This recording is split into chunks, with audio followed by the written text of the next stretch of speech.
در دایره سینما جشنواره یکم بین المللی دوشنبه تاجیکستان در مؤسسه دولتی آثارخانه ملی زیر عنوان از تاریخ کینوی تاجیک نمایش افتتاح گردید. دوام این هفته در زمینه سینما جشنواره یکم بین المللی دوشنبه تاجیکستان پایتخت مملکت به مرکز حقیقی صنعت کینو تبدیل یافت. چورابینی‌های مختلفی فرهنگی و ادبی با شهامت خاصه و آمادگی همه‌جانبه دایر گردید.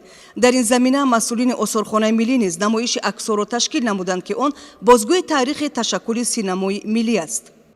قبل از آغاز چورابینی رهبریت آثارخانه ملی سخنرانی نموده قید نمودند که کینوی تاجیک همچون یکی از پدیده‌های فرهنگی ملی وظیفه مقدس خود را در نزد مردم خویش تا اندازه اجرا کرده است و امروز هم همین هدفها پیش آن قرار دارد. در نمایش از فوند آثارخانه ملی نزدیک 60 عدد عکس‌ها برآورده شدند که به واسطه آنها روند نواربرداری، لحظه‌های خاطرمان و تاریخ 20 فیلم مربوط به حیات مردم تاجیک به مانند داخونده، حسن اروبکش، زمرد، من با دختری وا خوردم، لیلی و مجنون، رستم و سهراب، داستان سیاوش، داستان رستم، دوستان از نو وا میخورند، داخونده، وقت زنگیری پسر رسید، حکایت‌های خرد درباره بچه‌هایی که با امر دل یک عمر بسنده نیست، عشق اولین نصرالدین، افسانه‌های نوی شهرزاد، شب آخرین شهرزاد و امثال اینها پیشنهاد تماشابینان شدند. اینچنین در 4 عدد مصوره کلان حجم دیگر سیماهای کارگردان و هنرمندان بریز کیمیاگرов، صفیه تویبوی و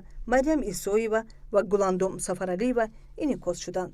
عکس‌های مذکور فراگیر عصر 20 بوده انعکاسگر یک بخش مهم تاریخ کینوی تاجیک میباشند، زیرا کینوی تاجیک در طول موجودیت خود پهلوهای گوناگون حیات مردم را انعکاس نموده فرهنگ ملی و خاطره تاریخی را به نسل‌های بعدی باقی گذاشته است.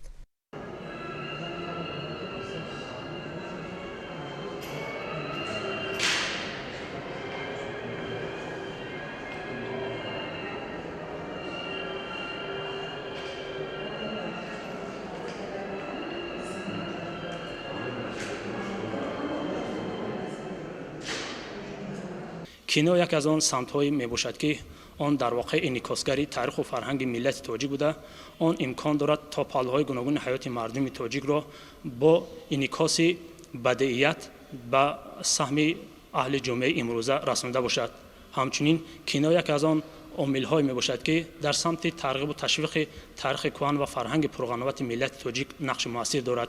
در رابطه با این در آثارخانه ملی تاجیکستان نمایش زیر عنوان از تاریخ کینوی تاجیک روی کار آمده است که در این نمایش البته اثرها و همچنین صورتها از تاریخ کهن این کینو و البته در مجموع رشد این ساحه در کشور معلومات داده می شود.